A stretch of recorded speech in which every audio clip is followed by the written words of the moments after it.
Porque 40 anos andaram os filhos de Israel pelo deserto, até se acabar toda a nação, os homens de guerra, que saíram do Egito e não obedeceram à voz do Senhor, aos quais o Senhor tinha jurado que não lhes havia de deixar ver a terra que o Senhor jurara a seus pais dar-nos, terra que mana leite e mel. Porém em seu lugar pôs os seus filhos. A este Josué circuncidou, porquanto estavam incircuncisos, porque os não circuncidaram no caminho. E aconteceu que, acabado de circuncidar a toda a nação, ficaram no seu lugar no arraial até que sararam.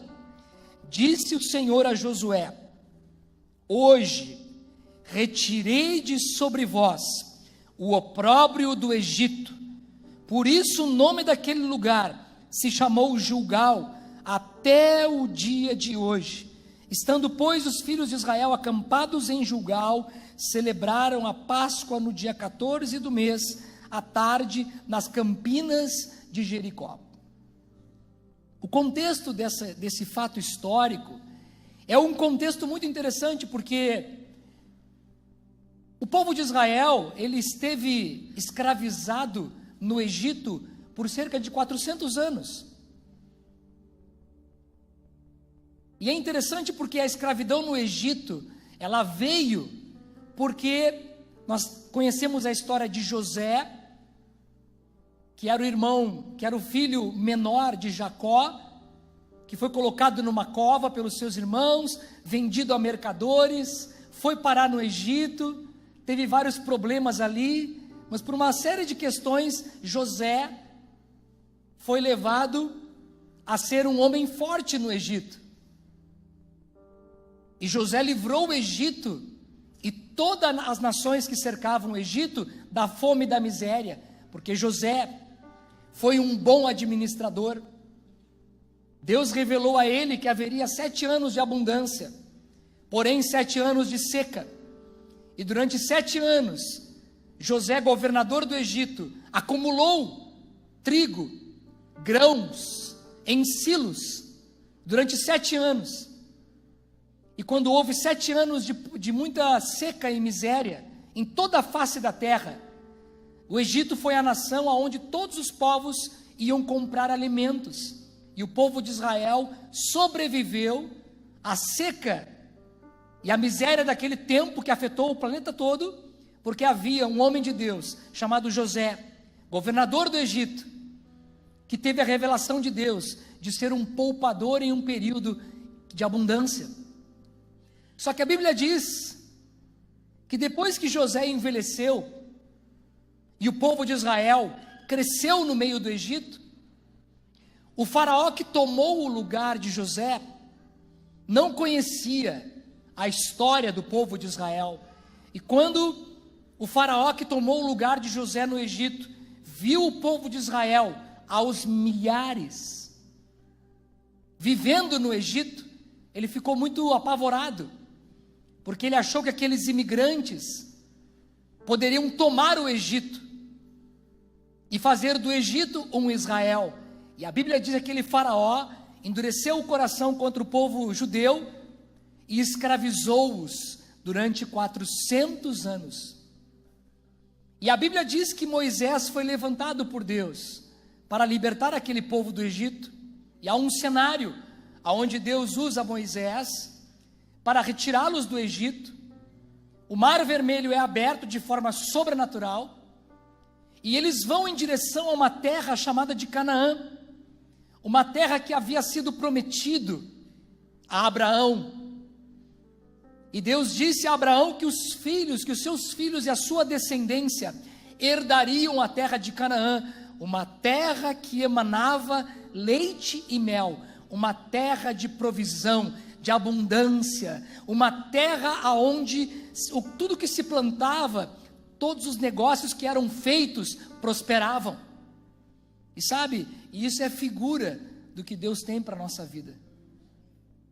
Deus não tinha apenas um lugar de provisão, de abundância para o povo de Israel. Isso é o desejo de um coração de um pai que ama os seus filhos e que deseja para os seus filhos um lugar de provisão.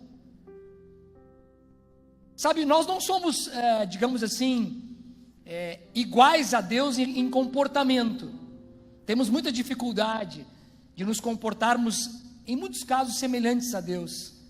Mas se nós, que somos fracos, comparados a Deus, sonhamos para os nossos filhos um lugar de provisão, um lugar de abundância, e somos capazes até de muitas vezes deixar de fazer alguma coisa para nós, para que os nossos filhos usufruam de bênçãos. E quem é pai aqui sabe do que eu estou falando. A gente se sacrifica pelos filhos. Então muitas vezes eu deixo de trocar de sapato ali para poder ver os meus filhos com um tênis um pouquinho mais novo. Porque faz parte do nosso papel nos sacrificarmos pelos nossos filhos se for preciso. Porque nós somos maduros e o nosso sacrifício não nos leva à tristeza. Então nós, como pais, muitas vezes nos sacrificamos, porque somos maduros para fazer esse sacrifício sem ficarmos tristes. Quanto mais Deus, quando olha para ti e para mim, que somos filhos, também tem o mesmo sentimento. E sabe qual é a verdade? É que há um lugar de provisão para todos os filhos de Deus. E esse lugar na Bíblia é chamado de Canaã. E Deus sonhou com Canaã para os filhos de Israel. Mas a Bíblia diz em Números, no capítulo 13, que quando eles chegaram em Canaã, para tomar a terra de Canaã, os espias que foram selecionados, e foi selecionado um espia de cada tribo de Israel. Foi justa a seleção. Israel era dividida em tribos, em comunidades, e um homem de cada tribo foi selecionado para espiar a terra de Canaã. E eles voltaram assombrados, assombrosos, porque eles disseram: olha, tinha 2 camaradas segurando uma vara para carregar um cacho de uva. Nossa, que cenário! É uma terra que é rica. Só que quando eles olharam para aquelas pessoas que carregavam a vara, que carregavam um cacho de uva, aquelas 2 pessoas eram gigantes.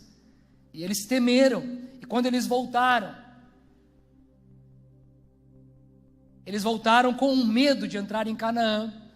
E a maioria dos espias disseram: nós não vamos morrer nessa terra lutando contra os gigantes. E a Bíblia diz que Deus deu uma palavra a Moisés naquele dia. E ele disse: por causa da falta de confiança que vocês têm na minha palavra e naquilo que eu tenho para vocês, a partir de hoje, todos aqueles que têm de 20 anos de idade para cima não entrarão em Canaã. Sabe, eu fico imaginando se eu estivesse fazendo aniversário naquele dia. Já pensou? Meus irmãos, eu não sei quantas pessoas haviam naquele lugar, mas segundo os relatos bíblicos, haviam em média umas 3 milhões de pessoas que saíram do Egito. Certamente muitos faziam aniversário naquele dia. Muitos estavam soprando o bolo de 20 anos. E Deus disse: de 20 anos para cima, nenhum homem, ninguém vai entrar em Canaã, porque vocês temeram ao meu nome. E eles ficaram 40 anos no deserto. E passaram-se 40 anos. E todos aqueles homens e aquelas pessoas de 20 anos de idade morreram. E os filhos daqueles homens já eram adultos, já eram pessoas com outro tipo de encorajamento. E eles chegaram no mesmo lugar que os seus pais chegaram. No mesmo lugar que os seus pais chegaram, ali estavam os filhos daqueles pais. Só que eles disseram: os nossos pais não tomaram a terra, mas nós vamos tomar. Nós confiamos em Deus. Nós confiamos em Deus. E a Bíblia diz que eles entraram em Canaã e começaram a lutar contra os gigantes daquela terra. E a Bíblia diz que Deus começou a dar-lhes vitória. Vitória sobre vitória. E não eram vitórias naturais, eram vitórias sobrenaturais. Eram vitórias impossíveis. Eram vitórias de homens que confiavam em Deus. São vitórias que Deus tem preparado para a minha vida e para a sua vida. E esse texto que eu li para vocês é um momento em que eles estão chegando perto de Jericó, talvez o maior desafio que eles tinham, que era tomar a cidade de Jericó, uma cidade murada, impossível, intransponível. E eles tinham que passar o Jordão, o rio. E a Bíblia diz que o Jordão se abriu de forma sobrenatural, e o povo passou a pés enxuto no Jordão. Aqueles filhos viram a mesma água se abrir que os seus pais viram. Deus também abriu as águas para aqueles filhos.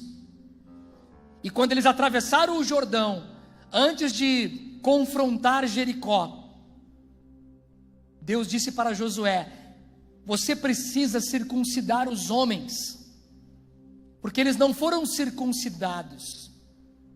Os pais deles foram circuncidados, mas eles não foram. Sem circuncidá-los, vocês não vão conseguir usufruir da Canaã que eu tenho para vocês. A circuncisão era um corte feito no prepúcio do membro masculino, que é feito até os dias de hoje entre o povo judeu. Isso significa uma aliança com Deus. Graças a Deus que essa cultura não nos atingiu, que Jesus nos livrou dessas coisas, porque realmente deve ser uma coisa que traz arrepios. E a Bíblia diz que eles fizeram pegaram pedras, e pegaram todos os homens e as crianças, e cortaram o prepúcio dos homens, e a Bíblia diz que eles ficaram por um tempo sarando, porque certamente aquilo sangra, machuca, inflama, e depois que eles sararam, aí vem esse versículo que Deus diz: hoje, neste dia, eu retirei dos seus corações o opróbrio do Egito. Agora vocês estão prontos para usufruir, para desfrutar desta terra que eu preparei para vocês. Amém, queridos? Quantos aqui têm uma aliança com Deus? Levante sua mão aí. Quantos já aceitaram Jesus como o Senhor da sua vida? Se você está aqui nos ouvindo, ou está hoje aqui e nunca aceitou Jesus como o Senhor da sua vida, aceite-o, porque quando você faz isso, você faz uma aliança com Deus, e você começa a pertencer ao reino de Deus. E Deus diz que em Gilgal, o nome daquele lugar chamou-se Gilgal, porque naquele dia, Deus arrancou do coração daqueles homens uma iniquidade, um poder das trevas que habitavam neles, chamado de opróbrio. E quando nós vamos ler no dicionário, a palavra opróbrio é uma palavra que define talvez os dias de hoje. A palavra opróbrio quer dizer um sentimento de desonra, um sentimento de injúria, um sentimento de afronta, um sentimento de miséria, um sentimento de humilhação, um sentimento de sofrimento. O opróbrio significam as marcas que nós temos na nossa vida, e que muitas vezes nos fazem sentir que não somos eleitos para usufruir das bênçãos de Deus. Há muitas pessoas que não acreditam que elas podem usufruir de uma Canaã de Deus, porque muitas vezes esse opróbrio habita os seus corações, esse sentimento de que eu não sou capaz, ou de que não é para mim, de que a vida não vai me proporcionar um lugar de provisão, um lugar de abundância, um lugar onde eu possa desfrutar, eu e os meus filhos.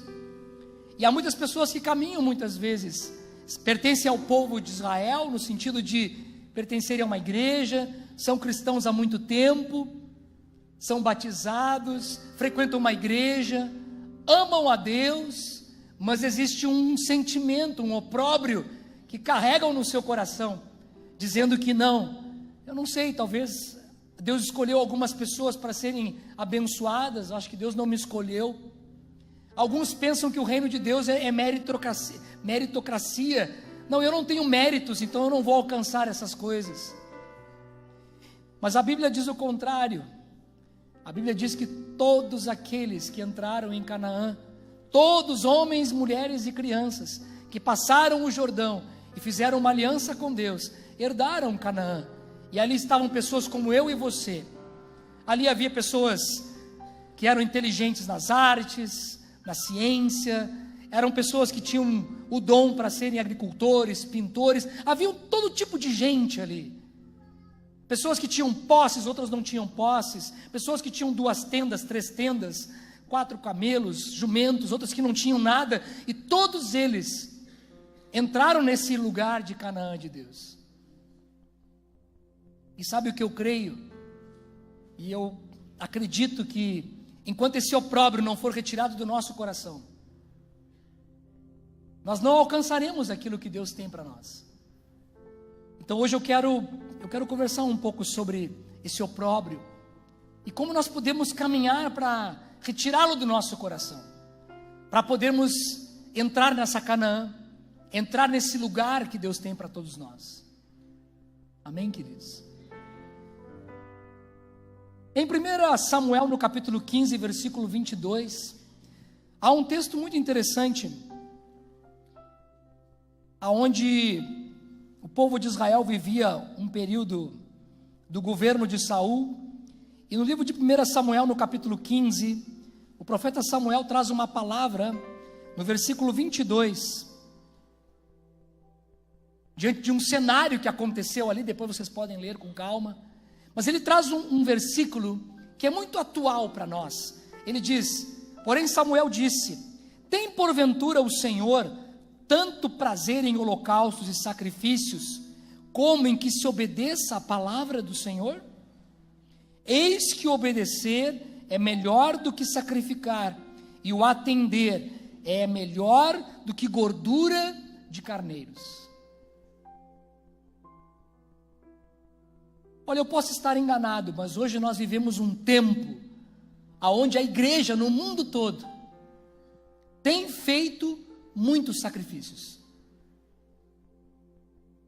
Talvez nunca houve uma época em que se orou tanto, se intercedeu tanto. Talvez nunca houve uma época em que se adorou tanto a Deus. Hoje nós vemos igrejas que têm turnos de 24 horas. Nós ligamos o YouTube e nós vemos milhares de salmistas adorando a Deus em todas as partes do mundo.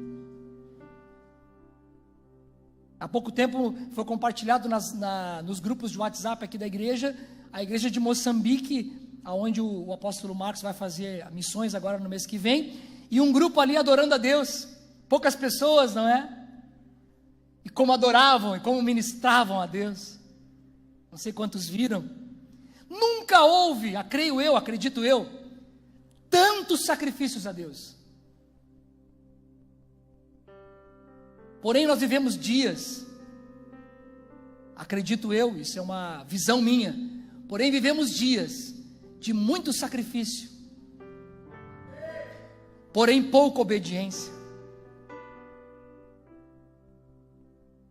E Samuel está dizendo que sem obediência o sacrifício não chega a Deus.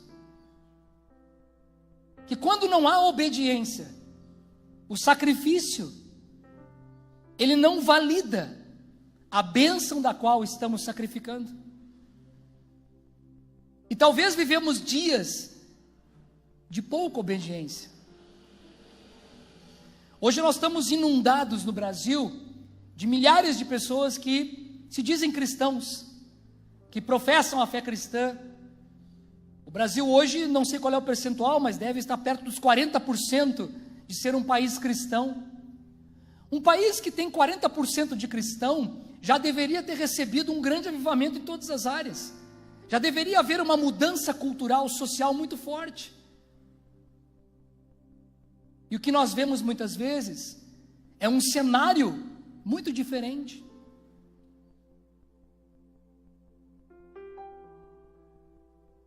E não me entenda mal, eu não estou desvalorizando o sacrifício. Nós temos que sacrificar porque a Deus é todo o sacrifício.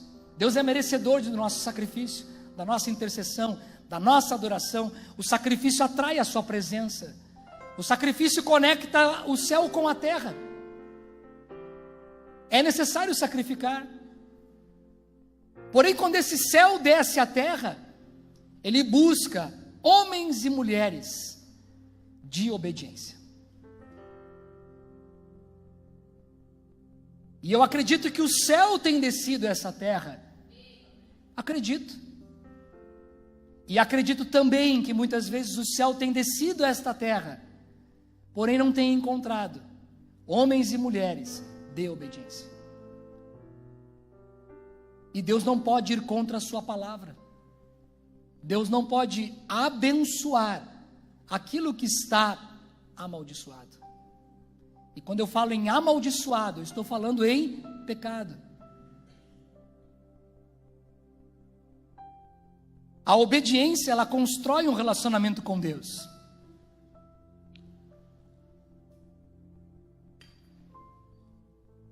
A visão de Deus para nós é um lugar de provisão.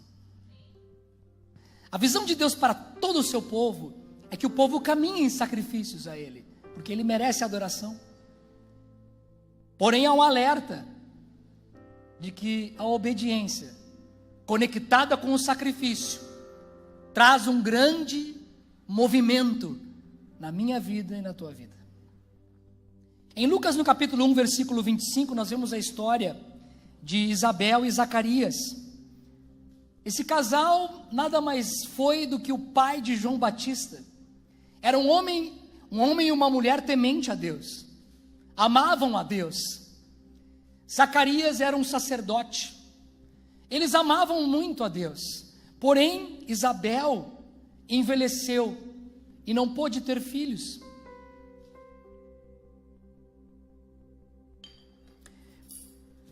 Talvez, para nós, essa notícia é bastante comum, mas para aquela época não era.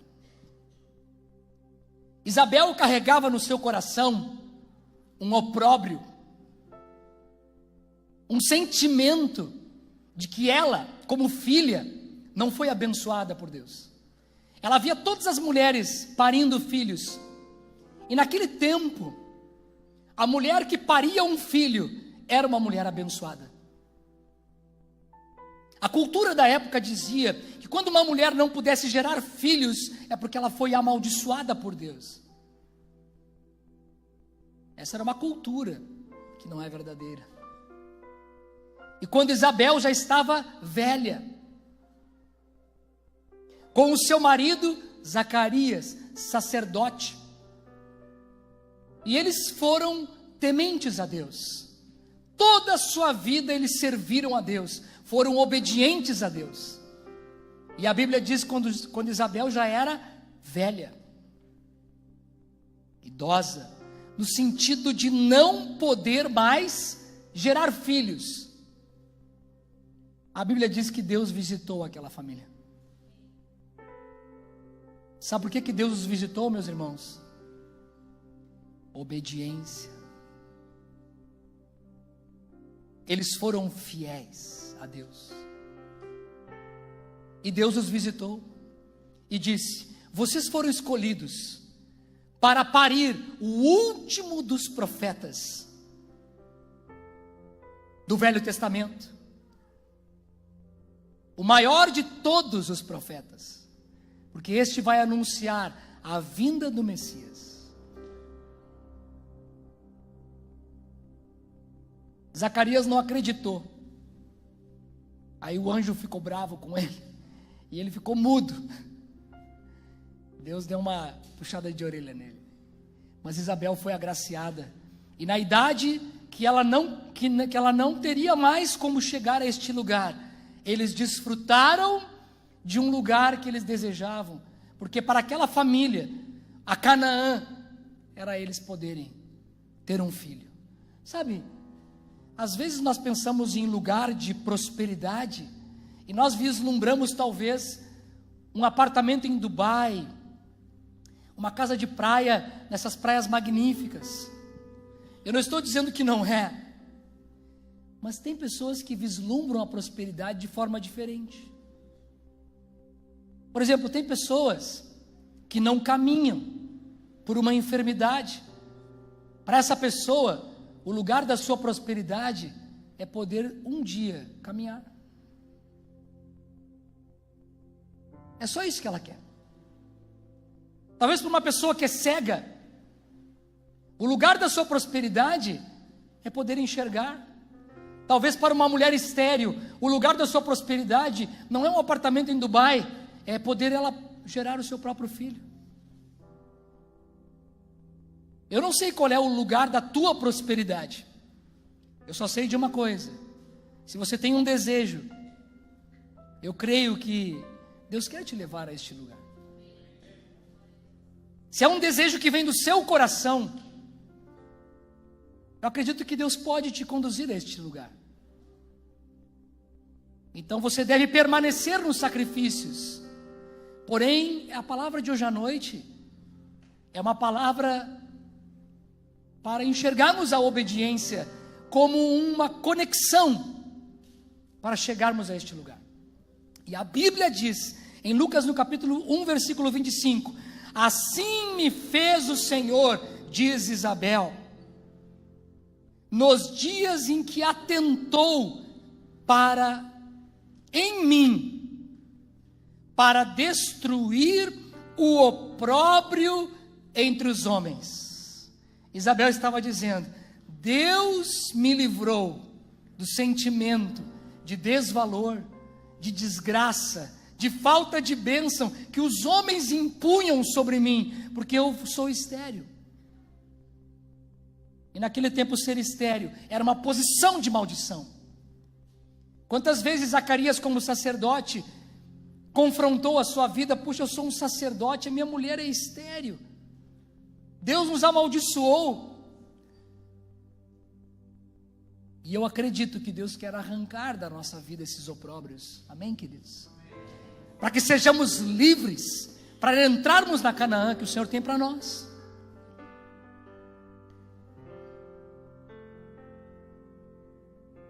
Em 1 Coríntios, no capítulo 10, versículo 6, primeira carta de Paulo aos Coríntios, ele declara no capítulo 10 o seguinte, versículo 6, que o povo de Israel não entrou em Canaã porque eles cometeram 5 pecados. Figuras de opróbrios que habitavam na sua vida, de iniquidades que os impediram de entrar em Canaã.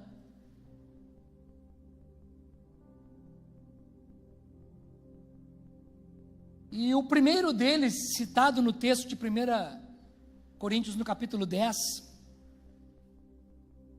é a cobiça. A cobiça é um tipo de comportamento em que as pessoas buscam uma satisfação do seu próprio ego, às custas de Deus e dos outros. A cobiça é uma forma de satisfação dos seus desejos carnais, dos seus próprios desejos. Isso é cobiça.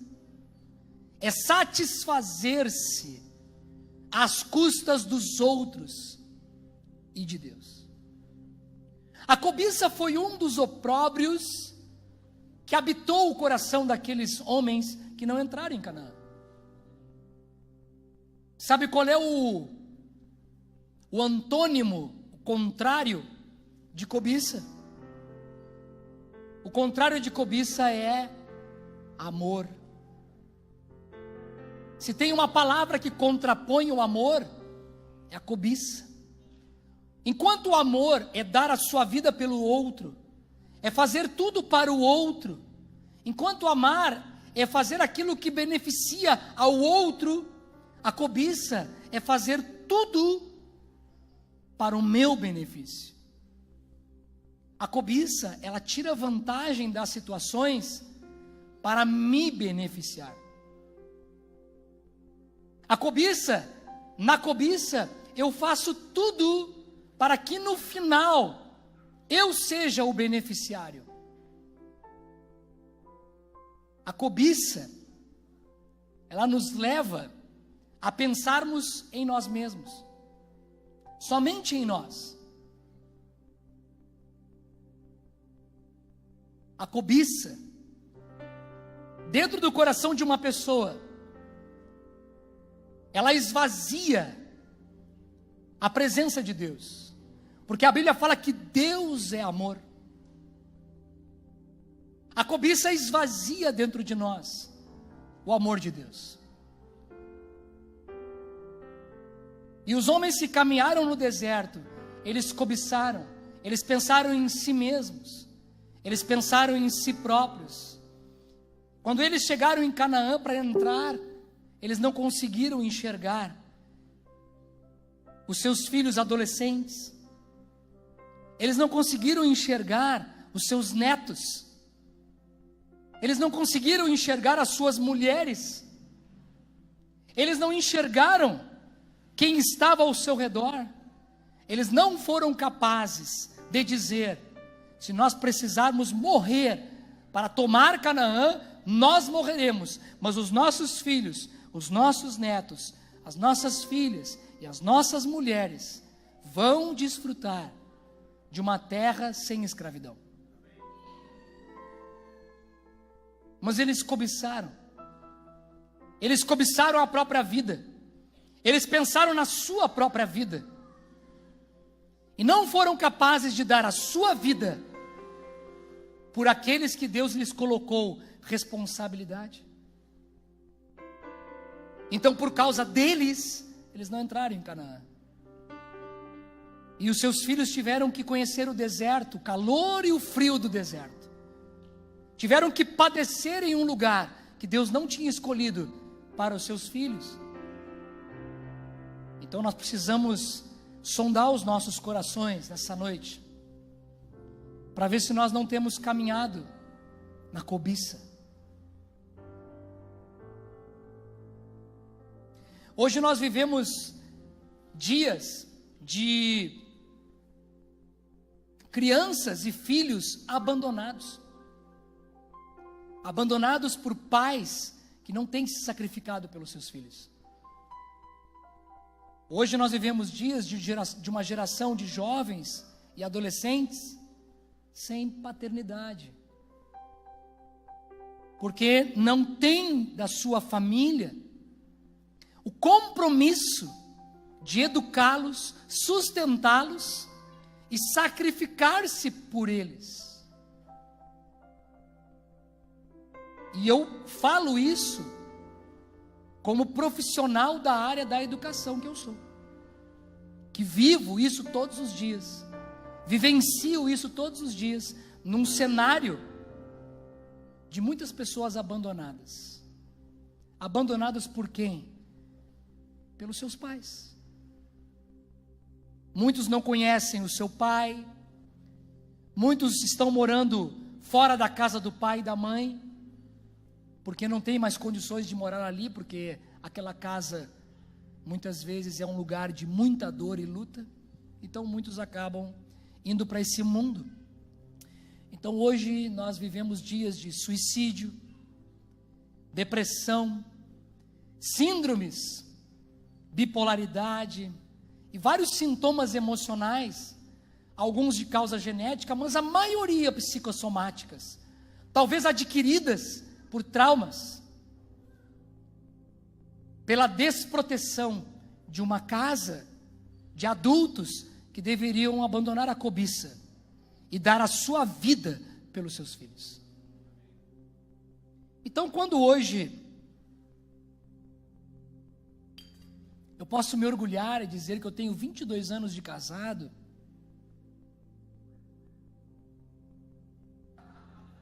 eu posso me orgulhar por duas coisas. Primeiro, que eu tenho 22 anos de casado porque eu amo muito a minha esposa.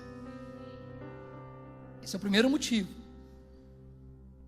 E segundo, que no mesmo teor que eu amo a minha esposa, eu amo também os meus filhos. Então eu preservo o meu casamento, resumidamente, por dois motivos. Porque eu amo muito a minha esposa, e porque eu amo muito os meus filhos. Sem falar nas questões espirituais, de ser fiel a Deus, na aliança que eu fiz diante de Deus. Tirando as questões espirituais, eu estou casado há 22 anos, e luto para manter o meu casamento sólido, por amor à minha mulher e por amor aos meus filhos. Porque este opróbrio da cobiça no meu coração, eu arranquei da minha vida. Então, se eu tiver que me sacrificar por amor à minha esposa e aos meus filhos, eu me sacrificarei.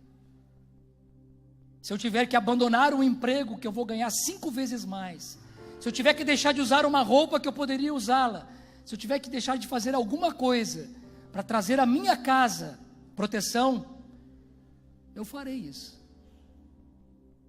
Porque Jesus fez muitas coisas por nós e tem feito muitas coisas por nós. Então nós retribuímos a Ele também desta forma, nos sacrificando, lutando. Amém, queridos? O segundo pecado que conduziu ao povo a não entrar em Canaã foi o pecado chamado de imoralidade. Eu não tenho como discorrer sobre esse tema profundamente aqui, porque é um tema que demanda algumas palavras que não são adequadas para esse momento e para o público que nos ouve e que está aqui. Mas algumas coisas eu posso falar sobre imoralidade. A Bíblia, ela nos orienta a fugir da imoralidade.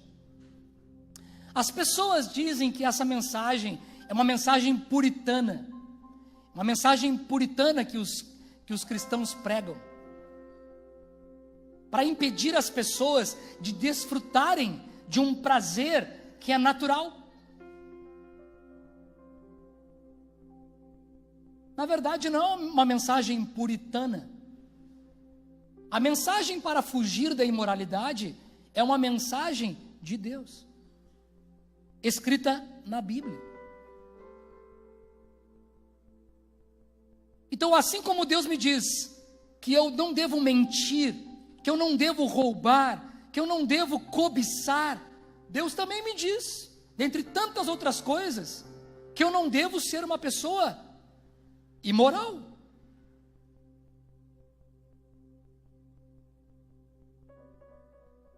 Então, como eu me converti a esse Deus e desejo obedecê-lo, eu fujo da imoralidade. Quando nós somos jovens, a imoralidade, ela vem quando nós queremos ter uma vida sexual com o nosso parceiro de namoro. Isso para a Bíblia é imoralidade. Para o mundo é modernidade. Para a Bíblia e para Deus é imoralidade. É imoralidade. Pastor, eu vivo em imoralidade. Deus não me ama? Te ama. Sabe, Deus não nos ama pelo que fazemos. Deus só te dá um conselho: não viva na imoralidade, porque você não vai entrar na Canaã que eu tenho para você. Agora, se você quiser buscar a sua Canaã, busque, mas a que eu tenho para você, na imoralidade, você não vai entrar. Por quê? Porque a Canaã é minha. Quem preparou a Canaã foi Deus, correto? Se Ele preparou a Canaã, Ele impôs algumas regras. Então eu prefiro não lutar por uma Canaã, eu quero a Canaã de Deus. E se Deus fez todo esse planeta maravilhoso, e Ele tem uma Canaã para mim, eu topo. Sabe, e eu posso falar dessas coisas abertamente. Eu poderia falar dessas coisas abertamente, se eu as tivesse cometido também. Mas eu creio que vocês ouvem melhor quando alguém que fala abertamente, quando foi jovem, não viveu na imoralidade. Porque esse é um discurso que se prega muito. É fácil para vocês que são casados falarem para nós jovens não sermos imorais, porque vocês são casados e vocês podem desfrutar sexualmente com as suas esposas e com seus maridos. Mas nós que somos jovens não podemos. Então é muito fácil para vocês que são casados falarem isso. Pois é, então eu quero te falar o contrário. Então me veja agora como um jovem de 25 anos, estudante de engenharia, classe média de Pelotas. Eu não vivi na imoralidade na minha vida. Eu me casei com a Sandra e não vivi na imoralidade. Nós entregamos isso para Deus. E não nos fez mal. Não fez mal para mim, nem para a Sandra. Eu não morri. Eu não explodi. Eu não enlouqueci. Eu não virei um maníaco. Não virei um pedófilo. Não virei nada. Eu virei um pai de família, com 2 filhos saudáveis, um casamento estável, um cristão esforçado e verdadeiro, e que estou pregando aqui para vocês. Não me fez mal. Eu sou testemunho disso. Não me fez mal, não me fez falta. A imoralidade na minha vida não fez falta.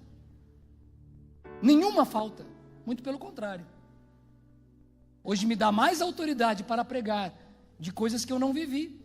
E eu não fui melhor do que ninguém. Eu simplesmente decidi não viver na imoralidade. Foi uma decisão. Com muita luta, obviamente. Eu namorei 4 anos e meio a Sandra. Só que nós escolhemos servir a Deus. E não foi fácil, óbvio que não foi fácil. Nada nesta vida é fácil. Falar que nós temos 22 anos de casados, não é fácil, todo dia é uma luta muito grande. Nada é fácil, tudo é difícil. Mas nós temos entendido que Deus não nos coloca provações acima das quais nós não podemos suportar. Amém, queridos? Não venha dizer que a provação que você tem está acima da sua força, porque a palavra de Deus diz que Deus não coloca a provação acima do que nós não podemos suportar. Então tem jovens que dizem assim, mas eu não consigo, pastor. Não é verdade. É que você não se converteu a Deus verdadeiramente. Porque o dia que você se converter a Deus, você vai abandonar a imoralidade.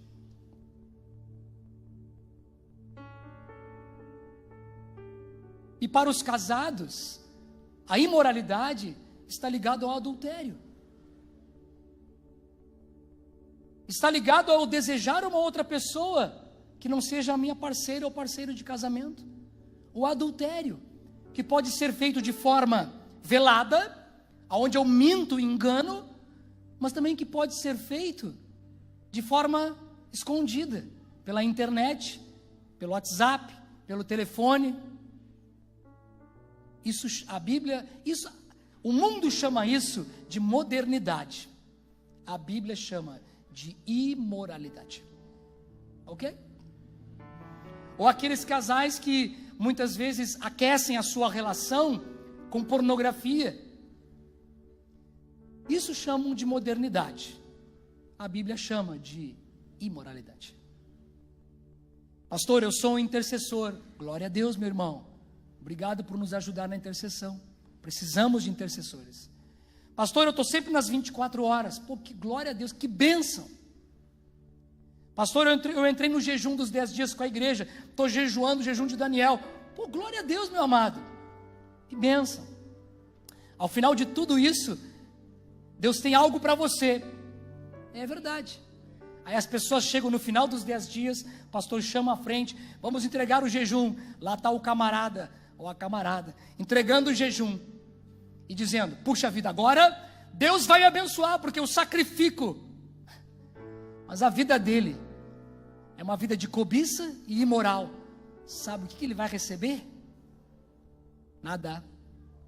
Nada. Absolutamente nada. Nada proporcional ao sacrifício, não me entenda mal. Nada proporcional ao que ele sacrificou. Sabe por quê? Porque a terceira coisa que a Bíblia diz que impediu o povo de entrar em Canaã é colocar Deus à prova. Colocar Deus à prova.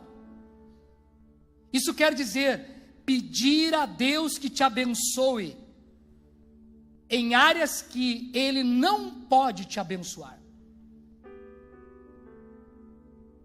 Em que Deus não está habilitado a te abençoar. Por quê? Porque você vive uma vida contrária aos seus preceitos. Deus quer te abençoar. Ele não pode te abençoar, é diferente.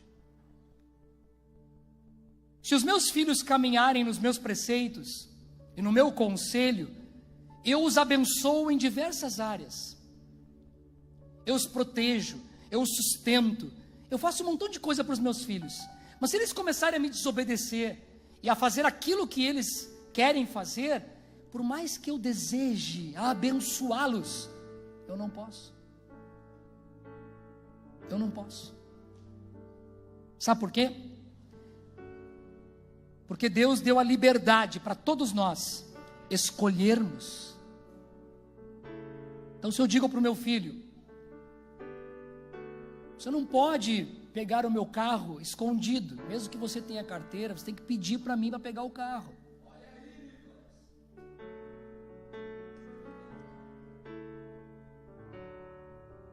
Aí ele pega o carro,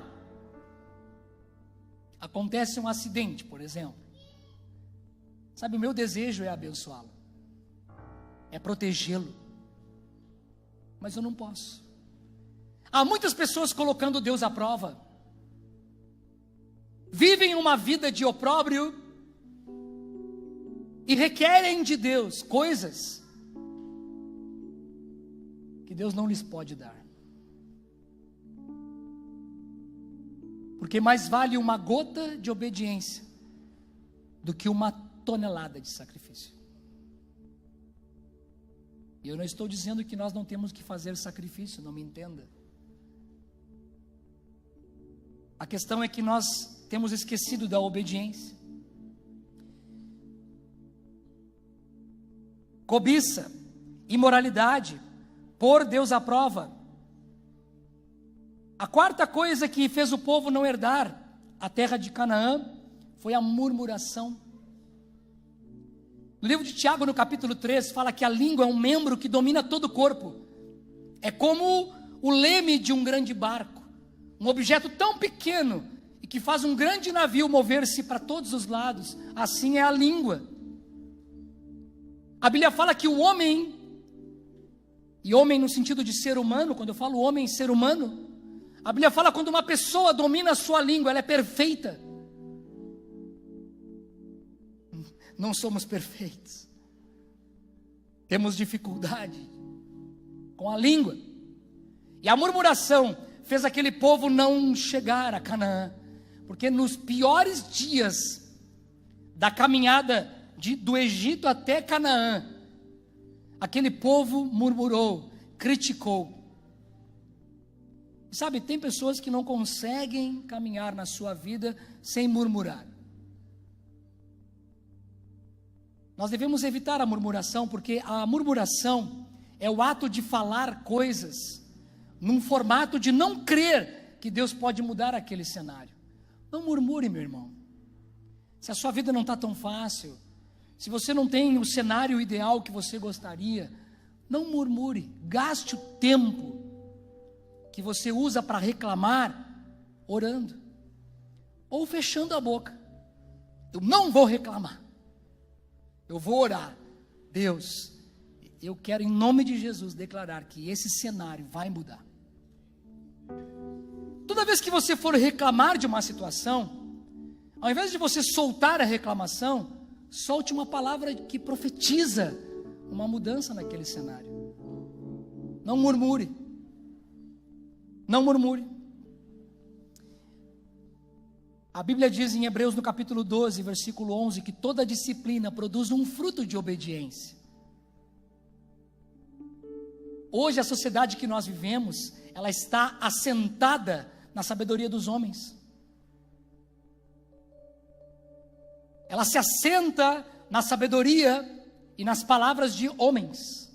É por isso que estamos vivendo dias de miséria social, dias de muito abandono, dias de muitas coisas que nós temos tristeza de comentar. Mas Deus te chama para que você viva na sabedoria de Deus. E quando nós andamos na sabedoria de Deus, nós não murmuramos, nós profetizamos. Amém, queridos? E o último pecado que fez o povo não entrar em Canaã foi o pecado da idolatria. A idolatria no sentido real, na prostração a imagens, a ídolos, mas hoje nós vivemos outro tipo de idolatria. Hoje nós vivemos a idolatria do poder. E sabe, é incrível isso. Tu bota uma pessoa sentada numa mesinha, numa sala que tem 3x3, com a parede mal pintada e a mesa arranhada, e tu fala para aquela pessoa: agora você vai ser supervisora de 3 pessoas, e aquela pessoa já se sente a poderosa, se sente o mais poderoso ser humano da face da terra, aí oprime as outras pessoas, oprime, faz daquelas pessoas subordinadas seus escravos. Por quê? Porque pensa que o poder que tem é um poder para humilhar, para escravizar. E isso é uma espécie de idolatria. A liderança que nós fomos chamados é uma liderança servidora. A liderança de Jesus é uma liderança servidora. Há pessoas que têm idolatria nos seus negócios, no dinheiro que possui, na casa que possui, no carro que possui. A idolatria é quando eu começo a colocar coisas mais importantes para a minha vida do que Deus. Nada deve ser mais importante para você e para mim do que obedecer a Deus. Não coloque nada diante de Deus na sua vida. Nós temos que nos desapegar das coisas. Então, se você perder o seu carro, se você perder o seu apartamento, se você perder a sua casa, se você perder um ente querido, se você perder o que você mais amava, tudo isso causa muita dor. É verdade. Mas nós não podemos deixar que estas coisas roubem Deus de nós. Amém, queridos? Eu não estou dizendo que se eu perder o meu braço, não vai doer. Eu não estou dizendo que se eu perder um ente querido, não vai doer. É óbvio que dói. É sofrível. A Bíblia diz que quando Jesus viu que Lázaro tinha morrido, ele chorou. Porque dói. Perder dói. Só que nós nunca podemos deixar que uma perda retire de nós Deus. Há pessoas quando perdem alguma coisa, culpam a Deus. Porque Deus tirou o meu filho, porque Deus tirou a minha casa, Deus tirou a minha mulher, Deus tirou o meu marido, o meu pai. Agora que eu estava usufruindo, desfrutando, Deus tirou de mim. Cuidado. Isso é idolatria. Quando você coloca essas coisas no lugar de Deus. Deus não divide a sua glória com ninguém.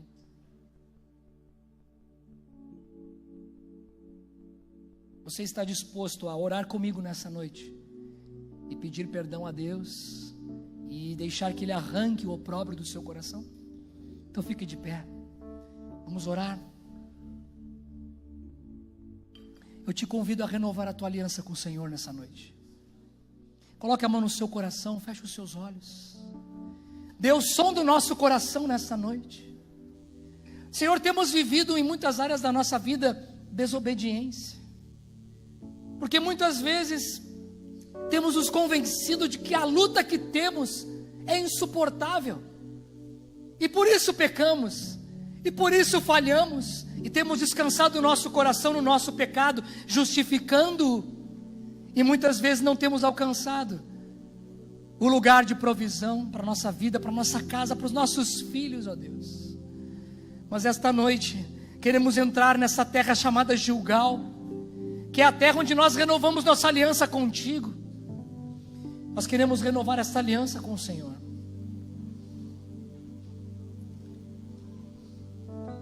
Se você tem identificado algumas áreas da sua vida em que você tem falhado com Deus, peça perdão ao Senhor. Peça perdão ao Senhor. Diga: Deus, me perdoa, não sabia. Senhor, eu não sabia que esses atos que eu cometia faziam parte desses pecados que impedem alguém de chegar no lugar da provisão. Senhor, me perdoa, Senhor, porque cada dia que eu me levanto, muitas vezes eu tenho murmurado, eu tenho cobiçado. O Senhor me perdoa, Senhor. Sabe quando você guarda pessoas no seu coração, e você olha para aquelas pessoas e diz: esta pessoa destruiu a minha vida, essa pessoa é o problema que eu tenho na minha vida. Isso também é idolatria. Colocar uma pessoa como causa dos seus problemas é idolatria, porque ninguém pode impedir a obra de Deus na sua vida, nenhum homem, nenhuma mulher, nada neste mundo pode impedir Deus de te abençoar. Quando você diz: por causa daquela pessoa, eu estou assim, a minha vida está assado, é mentira. Você está colocando aquela pessoa como um Deus na sua vida, dizendo que aquela pessoa controla a sua vida, controla o seu futuro, controla o seu destino. É mentira. Você precisa perdoar as pessoas que te ofendem, as pessoas que te machucam, que te decepcionam. Você deve arrancar esse opróbrio do seu coração, dizendo: Deus, em nome de Jesus, esta noite eu faço uma aliança com o Senhor, uma aliança de obediência, de sacrificar, continuar os meus sacrifícios, mas obedecer, andar em obediência, porque eu te amo, Senhor, porque eu te amo, Senhor. Andar em obediência porque eu te amo, porque nós te amamos, somos teus filhos, desejamos estar nos teus braços, alcançar e maximizar tudo que temos em nós, porque somos feituras tuas, nascidos para ti, para prosperar, para conquistar, para avançar. Para isso nascemos, para isso crescemos, para isso estamos aqui. Se os nossos pais não entraram em Canaã, nós os filhos dizemos: entraremos em Canaã, lutaremos, daremos nossa vida por nós, por nossos filhos, por nossas gerações, pela nossa casa, lutaremos, abandonaremos o nosso opróbrio e faremos uma aliança esta noite contigo, para conquistar a Canaã que o Senhor tem prometido para nós.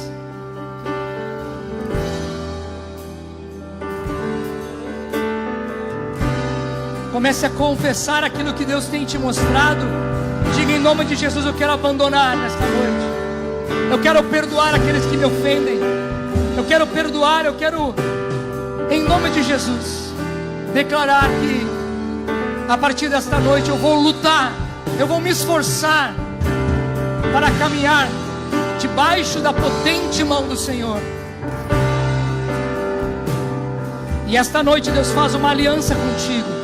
Ele renova a sua aliança contigo, porque a Bíblia diz que a todos quantos o receberam, deu-lhes o poder de serem chamados filhos de Deus. A Bíblia diz que todo aquele que vem a Deus e pede perdão dos seus pecados, lhe é concedido perdão, lhe é concedido soltura. E eu declaro nessa noite, em nome de Jesus, que aqueles que estavam escravizados no seu pecado, escravizados no seu opróbrio, que sejam libertos agora, em um nome de Jesus. Eu ordeno que a sua mente seja liberta agora, em um nome de Jesus. Que toda nuvem que te cegava, que te prendia, todas as correntes de iniquidade que dominavam a tua vida, na imoralidade, na cobiça, na murmuração, na idolatria, em colocar Deus à prova, caiam agora, em o nome de Jesus. E que você seja transpassado pela glória de Deus, para que você viva uma vida santa diante de Deus. Em o nome de Jesus, receba a porção do Espírito esta noite, para prosperar, para conquistar, porque você tem recebido de Deus o arrancar do opróbrio, porque Ele tem feito uma aliança com você, uma aliança que te leva a Canaã, que te leva a lugares mais altos. Em o nome de Jesus, receba de Deus esta noite, em o nome de Jesus. É Ele quem te fortalece, é Ele quem unge as tuas mãos, Ele unge os teus pés, Ele coloca a palavra na sua boca, Ele fortalece o teu espírito, Ele te cobre com o seu sangue, Ele vai à sua frente, Ele derruba os inimigos, Em o nome de Jesus. Em o nome de Jesus. Em o nome de Jesus. Receba esta palavra do seu Espírito e levante-se como um filho de Deus. Entre em Canaã, conquiste o que Deus tem para você. Em o nome de Jesus. Te adoramos, te adoramos, te adoramos, ó Deus Santo. Teu é o domínio e o poder. Amém, amém. Teu é o reino, a glória pra sempre. Teu é o domínio e o poder. Amém, amém. Teu é o reino, a glória pra sempre. Sacrifique a este Deus, adore. Teu é o domínio e o poder. Amém.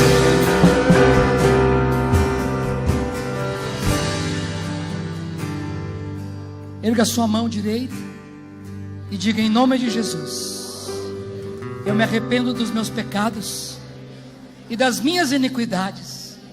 Eu declaro que em muitas áreas da minha vida o opróbrio tem tomado o meu coração, mas eu me arrependo diante do Senhor, em nome de Jesus. E eu ordeno que todo o opróbrio do Egito, do mundo que habitava a minha vida e as minhas gerações, saiam agora, em o nome de Jesus. Eu fecho as portas que eu abri para este opróbrio, para essas iniquidades, na área da cobiça, da idolatria, da imoralidade, da murmuração e de colocar a Deus à prova. Eu me arrependo, Senhor, em nome de Jesus, e eu declaro que essas portas estão fechadas em o nome de Jesus, e que o sangue do Cordeiro sela esta porta, e eu abençoo as minhas gerações. Só Tu és santo. Sacrifique a Ele, entre nessa Canaã. Não há outro como Tu, não há outro como Tu. Te adoramos. Não há outro como Tu, não há outro como Jesus. Só Tu és santo.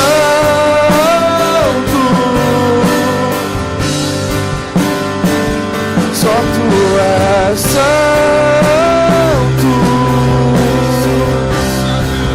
Não há outro como Tu, não há outro como Tu, não há outro como Tu, não há outro como Jesus. Aleluia. Vamos aplaudir o Senhor. Glória a Deus. Aleluia. Maravilha. Por favor, sentem-se. Glória a Deus. Estamos numa noite muito especial.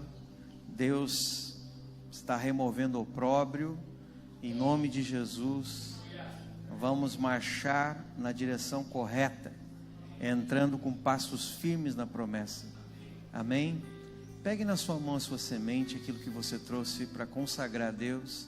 Nós vamos orar pela sua oferta, pelo seu dízimo. A Bíblia diz que Deus ama aquele que dá com alegria. Nós não devemos dar por necessidade e nem devemos dar por constrangimento. A motivação correta de dar é amar a Deus, é honrar a Deus. Não devemos ser constrangidos, nem nos sentirmos empurrados a ofertar. Temos que aprender a ofertar de coração, de amor, de gratidão a Deus. Pai, em nome de Jesus, eu quero orar, Senhor, pelas finanças, pela vida de cada um dos Teus filhos. Quero declarar, Deus amado, a Tua provisão sobrenatural. Quero declarar, Senhor, a Deus amado, em nome de Jesus, multiplicação sobre as finanças. Quero declarar sobre os Teus filhos, Pai, dívidas pagas. Em nome de Jesus, Senhor, rompimento de todo cativeiro de dívida. Senhor, Deus amado, toda a artimanha que que Mamon tem usado para escravizar, nós rompemos agora, declaramos, Pai, em nome de Jesus, a Tua provisão sobrenatural, declaramos portas abertas, Senhor, declaramos em nome de Jesus que se abrem portas de provisão, declaramos janelas dos céus abertas sobre os Teus filhos, em nome do Senhor Jesus, declaramos agora, Pai, uma semana de provisão, Pai, abençoamos o trabalhador, abençoamos aquele, Senhor, que estuda, aquele que está desempregado, declaramos também a Tua provisão, em nome de Jesus, amém. Fique aí no seu lugar, os nossos irmãos vão estar passando, se você tem a sua semente, eles vão até você. Enquanto eles vão passando, nós vamos já encerrar o nosso culto daqui a alguns minutos. Estamos com muitas coisas nesse jejum de 10 dias, nós vamos agora nessa quarta-feira, dia 19, teremos um culto excepcional, ou seja, fora do comum, porque no dia 19 é o dia de Yom Kippur, nós vamos estar entregando o nosso jejum, e aqueles que querem entregar o seu jejum juntamente conosco no culto de quarta, venham participar conosco, é véspera do feriado. Vamos ter culto quinta também normal, não muda a nossa agenda, mas é importante que aqueles que queiram estar, nós vamos fazer um ato profético de um queimar de dívidas aqui na igreja. Então você que está fazendo a lista daquelas coisas que você deve, que você quer libertar, em nome de Jesus, né? Então você pode trazer, porque isso, em nome do Senhor Jesus, vai acontecer. Deus vai fazer um milagre nas tuas finanças. Estamos nesse tempo, estamos nessa temporada de um milagre financeiro. Por isso que estamos ensinando uma série de princípios para que você possa aprender sobre esse tema. Muitos de nós perecemos por falta de conhecimento. Amém? Estamos também orando pelo projeto África, projeto Moçambique. Deus tem aberto portas gigantescas. Essa tem sido uma semana que Deus tem trazido transferência de riquezas, irmãos. Pessoas nos ligando de outras cidades, pedindo à igreja. Deus tem feito coisas poderosas, é um aceleramento inimaginável, nós não conseguimos imaginar tudo que Deus está fazendo. Então quero convidar você a estar junto conosco, orando, jejuando e também fazendo parte desses projetos, amém? Glória a Deus, se coloque em pé, vamos terminar esse momento. Pai, em nome de Jesus, eu abençoo os teus filhos, declaro sobre eles a tua graça e o teu poder, abençoa a sua semana e os libero para que essa semana seja uma semana de vitória, em nome de Jesus, amém.